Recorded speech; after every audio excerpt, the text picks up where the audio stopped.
"Mom, please don't make me go." Her voice was barely a whisper, but it carried all the weight of 1,000 silent battles. 12-year-old Amaya stood in front of the mirror in her new uniform, hands clenched at her sides. Behind her, her mom adjusted the collar with trembling fingers. "Just try, baby." Amaya looked down at her worn sneakers, 3 years old, patched with glue, still too tight. "They're going to laugh at me again." Her mother smiled, but her eyes were full of worry. "Then do what you always do." "What's that?" Her mom kissed her cheek. "Make them remember your name." When Amaya Torres stepped through the front doors of Lincoln Park Middle School, she knew the script. New school, new town, same treatment. She was used to being the new girl. Her mom's nursing jobs took them from one state to another every 2 years. This time, it was Minnesota. Cold, wealthy, white. And Amaya, half black, half Puerto Rican, stood out like a beacon in the fog. By lunchtime on her first day, she'd already earned 3 nicknames: Patchwork, Dollar Tree, and someone even whispered, "Food stamp Barbie." Amaya pretended not to hear, but her fingers trembled around her sandwich. The girls who mocked her didn't even hide it. They sat at the center table, 5 of them, glossy ponytails, matching backpacks, sparkling lip gloss. Their queen bee, Samantha Drake. Samantha had been running the halls of Lincoln Park since 5th grade, daughter of a lawyer and a pageant mom. She smelled like perfume samples and power. She wasn't loud. She didn't need to be. One glance from Samantha could ruin your week. And the second Amaya walked in wearing faded jeans and a thrifted backpack, Samantha decided, "She's not one of us." The next few days were relentless. "Is that your real hair? Do you even speak English? Those shoes are older than the school cafeteria." The worst part? No one said anything. Not the teachers. Not the other kids. Not even the guidance counselor, who offered Amaya a sad smile and a pamphlet on adjusting to new environments. So Amaya adjusted the only way she knew how, silently. She kept her head down, ate lunch behind the auditorium, spoke only when called on. But every night she went home, closed her bedroom door, and wrote in her sketchbook. Because Amaya had a secret, a skill no one at school knew about. Not yet. She was an artist. Not the doodle on folders kind, but the kind who could draw emotion, pain, silence, joy, revenge. She drew the kids who bullied her, drew their smirks, their laughter, but then twisted their expressions into masks, melted them into shadows, transformed them into wolves in designer clothes. She called the series Pretty Monsters. One day, she accidentally left her sketchbook in the library. By the time she realized and ran back, it was gone, and in its place, a note taped to her locker. "You think you're smart, little Picasso? Just wait." No signature, but the lipstick stain on the corner said it all. Samantha.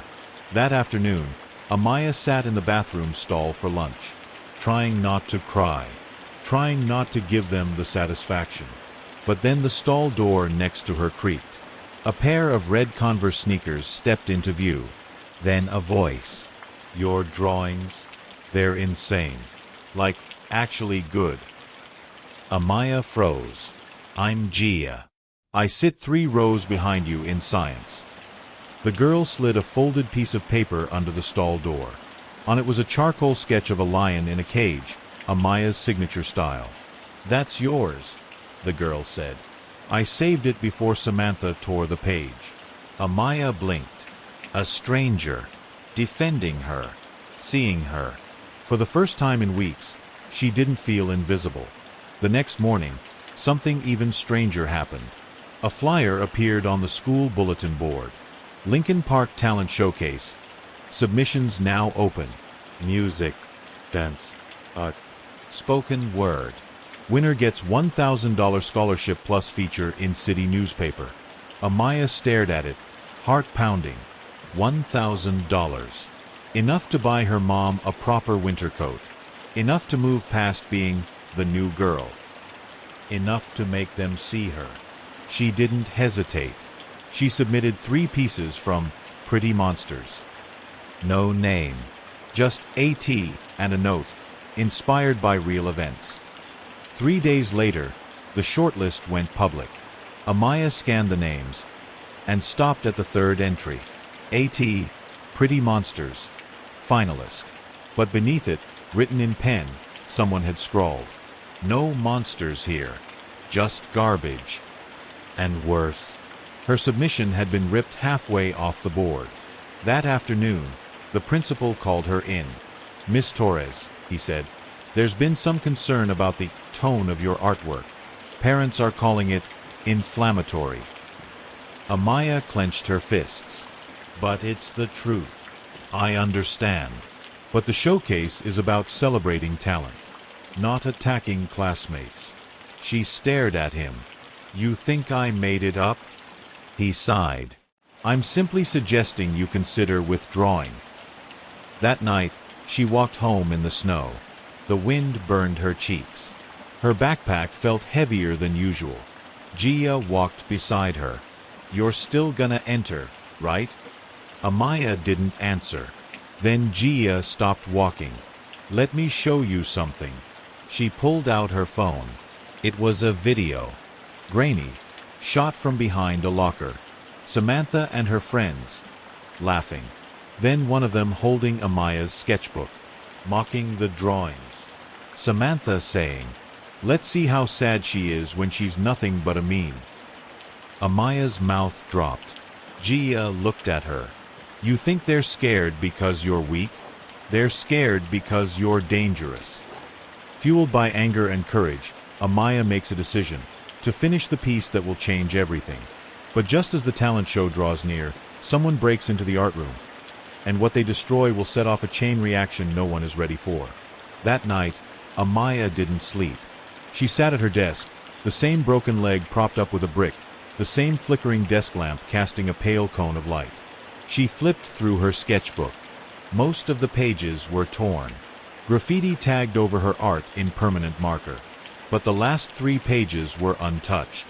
That's where she would begin again. Because now it wasn't just about expression. It was about making a statement. She picked up her charcoal pencil and drew like her life depended on it. At school, whispers filled the hallway.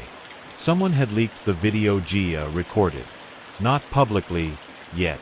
But it was spreading through the underground like wildfire. Even the quiet kids knew now. Samantha wasn't just a mean girl. She was mean with receipts. But Samantha was 2 steps ahead. She walked the halls in her perfect uniform and matching headband like nothing had changed. Until the day of the showcase announcement. Amaya turned in her final submission, a mixed media canvas titled The Mirror. It was a piece unlike anything she'd done before.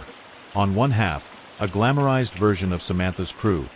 Perfect smiles, shiny accessories, golden light. On the other half, the truth. The same girls, drawn with fangs hidden behind their teeth. Claws tucked into their sleeves. And eyes, hollow, emotionless.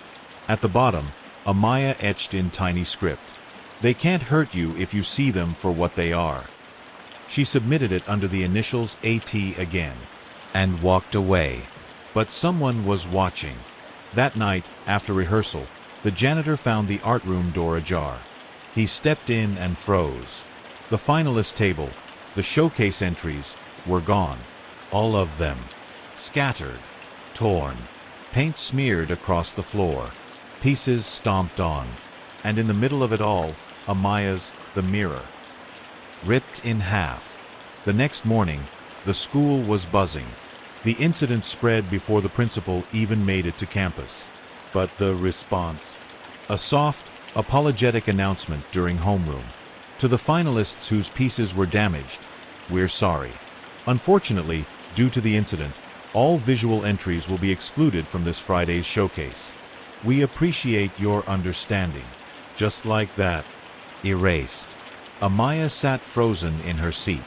She had poured everything into that piece, every insult, every scar, every breath of her identity. and now it was being pushed aside like trash. Gia slammed her fist against the desk. "They're trying to bury you." But Amaya wasn't listening. She was thinking. Then she said quietly, "What if I don't let them?" That afternoon, she met with the librarian. "Can I borrow the AV equipment?" she asked. "The projector and screen?" The librarian blinked. "You mean for a presentation?" "Yes, but not during school hours." The woman hesitated, then smiled faintly. "I'll pretend I didn't hear that." That night, Amaya and Gia stayed late. They patched the painting as best they could, digitized what they couldn't save. Then, using Kareem's editing skills from his old YouTube channel, they turned it into a 5-minute video. It didn't just show Amaya's art. It told a story. Her story. From the day she arrived, to the bullying, to the vandalism, to the silence from the adults who were supposed to protect her. It ended with a still image of Amaya holding up the torn canvas and one final quote. "They tried to erase me, so I made sure they'd never forget me." Friday, the day of the showcase. The gym was packed. Parents, students, teachers, music acts performed, dancers twirled, kids clapped politely. Then Principal Daniels stepped up to the mic. And now, our final act, a surprise digital feature submitted by an anonymous student artist. The lights dimmed, the projector flickered, and Amaya's video began to play. What followed was silence. As her story unfolded, frame by frame, face by face, something shifted in the room. Kids started leaning forward. Teachers began whispering. A few parents looked at each other in shock. And when it ended, the entire gym erupted. Some stood, some clapped, some cried. But one person, Samantha, she walked out, fast, face like thunder. But the damage was done. The truth was out. After the show, a reporter from the local paper approached Amaya. "I know who you are," she said with a smile. That was brave. Amaya said nothing, just held Gia's hand a little tighter. But later that night, the real surprise came. Kareem showed up at her door, breathless. "You need to see this." He opened his phone. It was Samantha, live, on Instagram, tears in her eyes. "You guys think you know me because of a video. You don't know what I deal with at home. I'm not making excuses, but maybe I've been a monster, because I didn't know how not to be. A.T. If you're watching, I'm sorry." The apology sends shockwaves through the school, but not everyone is ready to forgive. As Amaya is offered a chance to speak at the district's Youth Mental Health Summit, someone begins leaking her private sketches, and the next drawing to go viral isn't one she approved. By Monday morning, Amaya wasn't invisible anymore. Students whispered when she walked by, but not with mockery. This time it sounded like curiosity and respect. "That's the girl from the video. She's the one who made the monsters. Yo, she's real for that." For the first time since she walked through Lincoln Park's doors, she wasn't just the new girl. She was A.T. But with recognition came risk. On her locker, someone had taped a post-it note with 3 words. "Keep watching your back." She tore it off, unfazed. But deep down, the fear was still there. Because not everyone wanted her voice to rise. At lunch, Gia practically bounced in her seat. "Did you hear? They want you to speak at the Youth Mental Health Summit next month. District-wide." Amaya blinked. "Me." Gia nodded. "Principal Daniels already recommended you. Said your video was the most honest thing he's seen in years." Amaya's stomach twisted. She wasn't used to this kind of attention. Not the good kind, anyway. "I don't know." But Gia leaned in. "Amaya, this is bigger than just you." And deep down, Amaya knew she was right. But just as the tide began to turn, someone struck back. It started with a whisper, then a ping, then another. Within hours, it was everywhere. One of Amaya's private sketches, an old, unfiltered one, had been leaked. Not just leaked, weaponized. The drawing was raw. It showed a classroom with faceless students pointing fingers at a lone black girl with flaming eyes and barbed wire hair. Words like loud, ghetto, and angry floated around her like smoke. The caption at the bottom? If you don't know who you are, they'll name you for you. The internet took it and ran wild. Is she calling all white kids racist? Looks like she's the one being divisive now. So much for mental health. This is just victimhood. Someone even tagged the local paper. This your hero? Amaya was stunned. That piece had never been meant for public eyes. She'd drawn it during one of the worst nights of her life, back in Texas, after being chased out of a classroom for defending her brother's stutter. It was hers. Now it was ammunition. Gia slammed her laptop shut. They're trying to flip your story. Make you the villain. Amaya's hands trembled. What if they're right? Gia looked her dead in the eyes. They're not. But it was too late. Parents started emailing the school board. A local talk show questioned whether Amaya's art promoted reverse bullying. And just like that, her invitation to the mental health summit? Under review. That night, Amaya sat in her room, sketchbook unopened. Her mom walked in quietly, holding 2 mugs of tea. She set one down. I saw the news. Amaya kept her head low. I messed everything up. Her mom sat beside her. No. They just got scared when you held up a mirror.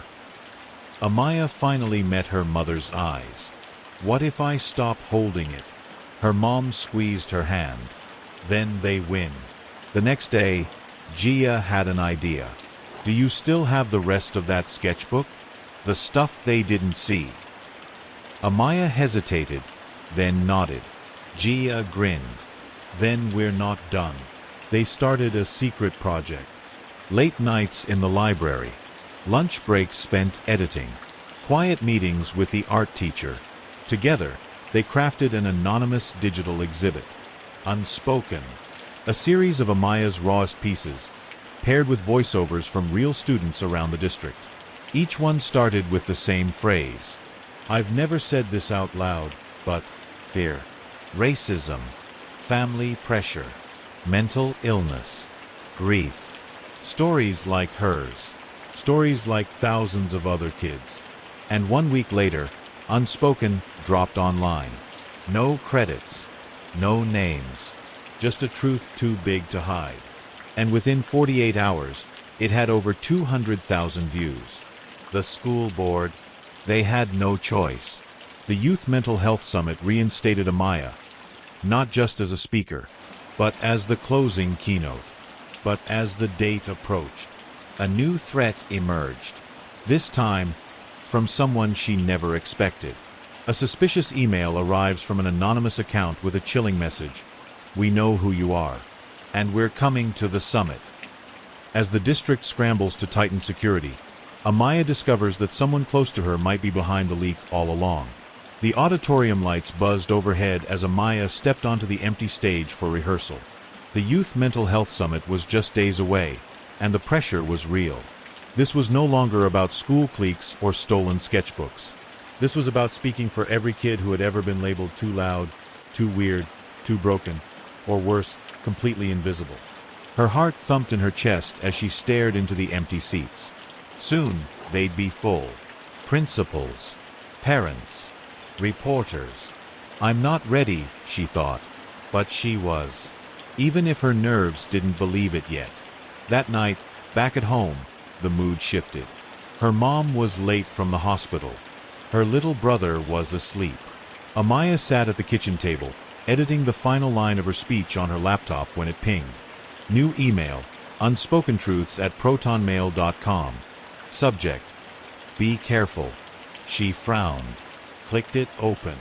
There was no body, no greeting, just a single sentence in bold text. We know who you are, and we're coming to the summit. Amaya's breath caught. She read it again, then again. No attachments. No explanation. But the intent was clear. Threat. Gia came over the next morning, already fired up. Did you see the comments on the last post? They're calling you a mouthpiece for division. One guy even said you were being used to push an agenda.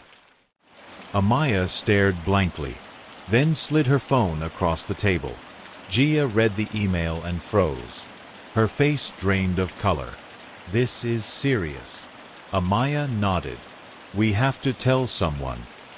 Principal Daniels took the threat seriously. He notified the district, which contacted the police.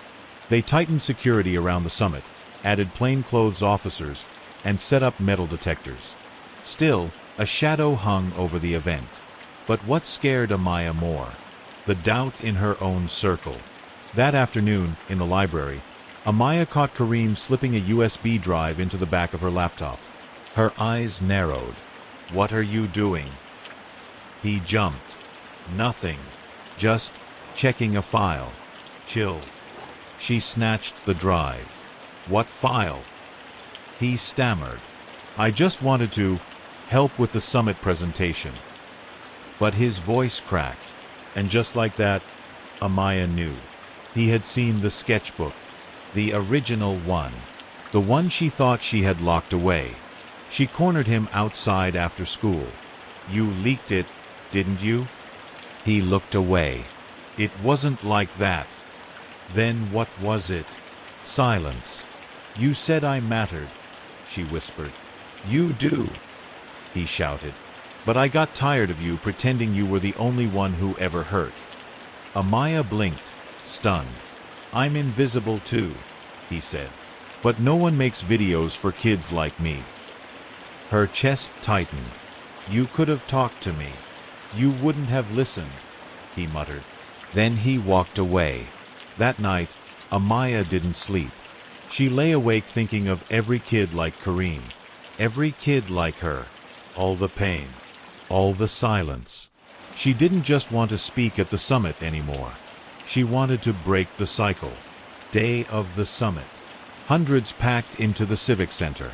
Amaya sat backstage, palms sweating, speech in hand. Gia stood beside her, giving last-minute encouragement. But then, her phone buzzed again. Same email. New message. You should have stayed silent. We'll make sure you do. Outside, a commotion. Security raced toward the entrance. Someone had pulled the fire alarm. Kids screamed. Parents rushed toward exits. And in the chaos, Amaya's name echoed over the intercom. Miss Torres, report to security, immediately. Her heart dropped. Was the threat real? Was someone inside? Was she safe? As Amaya is escorted into lockdown by security, a mysterious flash drive is found backstage, labeled only Unspoken, Final Cut. What's on it shocks even her, and threatens to expose a scandal that reaches beyond the school. The Civic Center was chaos. Blazing red strobes flashed across the auditorium walls. Parents rushed to grab their kids. Security shouted directions. But backstage, Amaya sat frozen. She couldn't move. She couldn't breathe. Amaya. Gia tugged her by the arm. We need to go. But just as she stood, a guard appeared beside them. You're Amaya Torres? He asked. She nodded, eyes wide. He held up a small object wrapped in a plastic evidence bag. A silver flash drive, labeled in messy black marker, Unspoken, Final Cut. Backstage. Emergency lights on. The assistant principal stared at the drive like it was a ticking bomb. We found it taped under the podium, he said. Gia frowned. Could be a decoy. The principal shook his head. We scanned it. It's a video. Starts with her voice. He looked at Amaya. Yours. They played it in a small side room. Gia. Amaya. The principal. 2 security officers. The screen flickered, and there she was. Amaya, in her bedroom, talking to her phone camera. But she didn't remember recording this. She looked tired. Honest. Raw. People think when you're quiet, you're harmless. That you don't feel pain if you don't show it. But silence is where pain grows teeth. She talked about the bullying, about Samantha, about Kareem, even about herself. The sketch that leaked, the backlash, the doubt. They tried to make me question if I was good enough to speak. So I recorded this, just in case I never get the chance. Then the screen faded to black, and text appeared. The silence ends now. Amaya felt chills. She never posted that video, never shared it. So who did? Gia stared at the screen. When did you record that? Amaya shook her head. I don't remember. But her eyes widened. She had filmed it weeks ago, late one night, in tears. She had saved it, but never uploaded. Someone had accessed her drive, and somehow used it to save her. Outside, the alarm cleared. It was a false trigger. No threat, no attacker, no injuries. But something had changed. Because the video, it went up on the event screen anyway, in front of the whole auditorium. No warning, no intro, just truth. And by the time Amaya stepped on stage an hour later to give her speech, they were already on their feet. Her speech was short, simple, unforgettable. There's nothing wrong with being quiet. There's nothing wrong with being loud. But there is something wrong with being afraid to be yourself. She paused.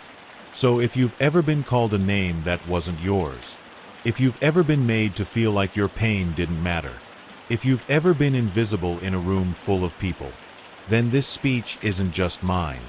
It's yours too. The standing ovation shook the walls. Even Samantha clapped, hands low, eyes red. And after the event, a line formed. Of kids, of parents, of teachers, all wanting to talk to the new girl. Later that evening, after the crowd faded, Amaya sat alone in the empty auditorium. Gia walked in, holding 2 bottles of orange soda. You did it, she said. Amaya smiled. We did it. They clinked bottles. Then Gia's smile faded. You sure you're okay? Amaya nodded, but something still lingered. The video. Who had uploaded it? How did they get it? And why did they help her? That night, as she lay in bed, her phone buzzed again. New email, unspokentruths@protonmail.com. Subject, it's not over. She opened it. No body. Just one image attached. A photo. Zoomed in. Blurry, but unmistakable. Her next sketchbook. The one she hadn't shown anyone. The one with drawings no one should ever see. Amaya realizes the real enemy has always been closer than she thought, and they're not finished yet.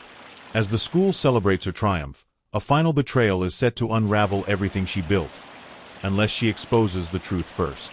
Amaya stared at the email like it might catch fire in her hands. The photo was grainy but clear enough. A drawing from her newest sketchbook, one she hadn't shared, scanned, or even left unattended.